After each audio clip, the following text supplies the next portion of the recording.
नमस्कार दोस्तों, मैं हूं रविंद्र पारिक और आज हम चर्चा कर रहे हैं वास्तु विज्ञान में भूमि पर। कितने प्रकार की भूमि होती है इसके बारे में हम चर्चा करते हैं। विस्तृत ज्ञान के लिए हम आपके समक्ष रखते हैं 26 प्रकार की भूमियां होती है। ब्रह्महीर ने अपने शास्त्र में वर्णन किया है 26 प्रकार की भूमियों को। दोस्तों, यदि आपने हमारा चैनल सब्सक्राइब नहीं किया है तो प्लीज सब्सक्राइब करें ताकि आने वाली आप तक वीडियो अवश्य पहुंच सके।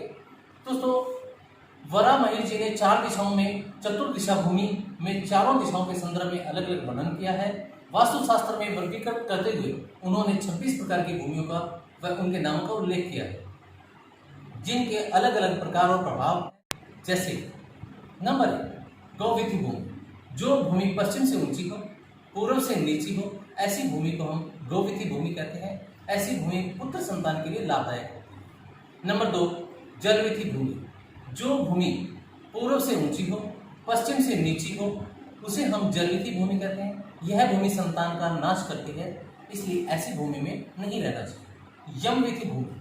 जो उत्तर और दक्षिण से ऊंची हो, दक्षिण से नीची हो, उसे हम यमविथी भूमि कहते हैं। यह आरोग्य का नाश करती है, स्वास्थ्य के लिए हानिकारक होती है।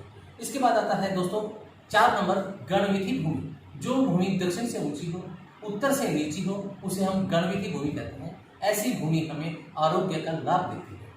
भूतविथी भूमि। जो भूमि ईशान कोण से ऊंची हो तथा नैऋत्य कोण से नीची हो, ऐसी भूमि भूतविथी भूमि कहलाती है। ऐसी भूमि को हम महान कष्टदायक भूमि मानते हैं। दोस्तों, इसी क्रम में आती है नागविथी भूमि। जो भूमि अग्नि कोण से ऊंची हो, वायव्य कोण से नीची हो, ऐसी भूमि को हम नागविथी भूमि कहते हैं। नागविथी भूमि, यह भूमि धन देती है। वैश्वनाराक विधि। ऐसी भूमि, जो भूमि वायव्य कोण से ऊंची हो, अग्नि कोण से नीची हो, उसे हम वैश्वनाराक विधि कहते हैं। ऐसी भूमि हमारे धन का नाश करती है।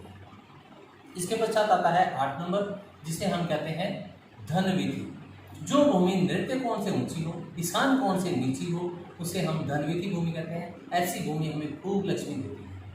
दोस्तों, इसके क्रम में आता है पितामह भूमि या पितामह वास्तु। ऐसे वास्तु जो भूमि पूर्व दिशा और अग्नि कोण से मध्य से ऊंची हो और पश्चिम और वायव्य कोण से या उनके मध्य से नीची हो, उसे हम पितामह वास्तु भूमि कहते हैं। यह भूमि मनुष्य को सुख देने वाली भूमि कही गई है। इसी के क्रम में आता है दोस्तों सुपथ वास्तु। सुपथ वास्तु। जो भूमि अग्नि कोण और दक्षिण कोण से ऊंची हो, अग्नि कोण और दक्षिण कोण से ऊंची हो और मध्य से वायु कोण और उत्तर कोण के मध्य से नीची हो, सुपथ वास्तु कहलाता है। यह वास्तु भूमि सर्वकर्म योग्य होती है। इसी क्रम में दीर्घायु वास्तु 11 नंबर पर आता है। दीर्घायु वास्तु भूमि। जो भूमि उत्तर और ईशान कोण के मध्य से नीची हो, नैऋत्य कोण और दक्षिण कोण के मध्य से ऊंची हो, वह दीर्घायु नामक भूमि कहलाती है। इसे हम दीर्घायु नामक वास्तु भूमि कहते हैं। ये वंश वृद्धि के लिए सहायक होती है। पुष्यक भूमि। जो भूमि ईशान कोण और पूर्व कोण के मध्य से नीची हो, नैऋत्य पश्चिम के मध्य से ऊंची हो, उसे हम पुष्यक नामक भूमि कहते हैं। यह भूमि द्विजामात्र यानी ब्राह्मण, क्षत्रिय और वैश्य के लिए शुभ फलकारी होती है। इसी के बाद आता है 13 नंबर, अपथ वास्तु। दोस्तों, अपथ वास्तु जो भूमि पूर्व दिशा और अग्नि कोण के मध्य से नीची हो, वायु कोण और उत्तर कोण के मध्य से ऊंची हो, उसे हम अपथ वास्तु नामक भूमि कहते हैं। इसमें रहने वाला मनुष्य रोगी रहता है। दोस्तों, रोगकर भूमि 14 नंबर पर आती है। रोगकर भूमि। जो भूमि अग्नि कोण से दक्षिण कोण के मध्य नीची हो, वायु कोण से उत्तर कोण के मध्य ऊंची हो, वह रोगकर नामक वास्तु भूमि कहलाती है। इसमें रहने वाले मनुष्य को सदैव रोग होता है। इसके बाद आता है अर्गल वास्तु। जो भूमि नैऋत्य कोण दक्षिण मध्य नीची हो और ईशान कोण और उत्तर कोण के मध्य से ऊंची हो, ऐसी भूमि अर्गल वास्तु भूमि कहलाती है। ऐसी भूमि पर ब्रह्म महापापों को भोगता है। शमशान भूमि या शमशान वास्तु। जो भूमि ईशान कोण और पूर्व के कोण से मध्य से ऊंची हो तथा पश्चिम और नैऋत्य कोण से नीची हो, उस भूमि को हम शमशान वास्तु भूमि कहते हैं। भूस्वामी के कुल का नाश करने वाले से शेक भूमि या शेक वास्तु।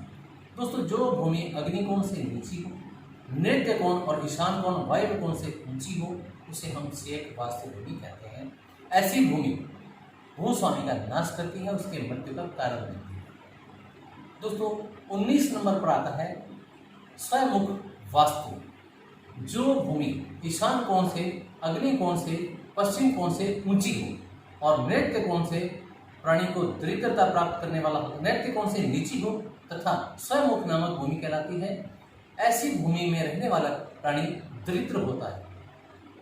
इसी के साथ ब्रह्म वास्तु भूमि, जो नृत्य कोण और अग्नि कोण, ईशान कोण ऊंचा हो तथा पूर्व वायव्य नीची हो, उसे हम ब्रह्म वास्तु कहते हैं। यह भूमि मनुष्य के लिए सदा बनी होती है।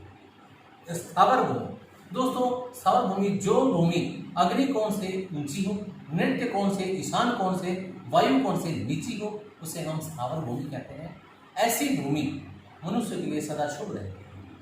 इसी क्रम में आता है स्थडिल वास्तु। जो भूमि नृत्य कोण ऊंचा हो, अग्नि कोण, वायु कोण और ईशान कोण नीचा हो, उसे हम स्थडिल वास्तु कहते हैं। यह सभी प्राणियों के लिए शुभ रहती है।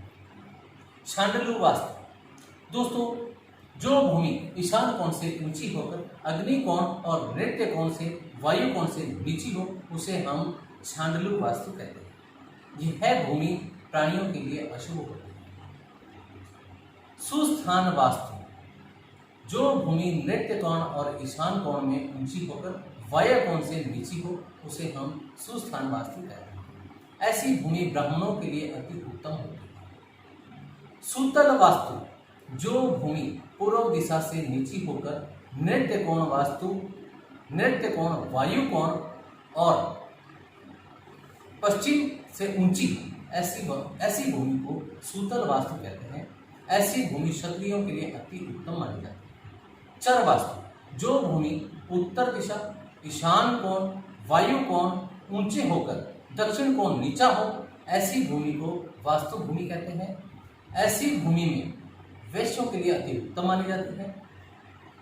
स्वयंमुख वास्तु। जो भूमि पश्चिम दिशा से नीची होकर ईशान कोण, पूर्व दिशा, अग्नि कोण इन सभी क्रम से ऊंची हो, उसे हम स्वयंमुख वास्तु भूमि कहते हैं। ऐसी भूमि शूद्रों के लिए अति उत्तम मानी जाती है।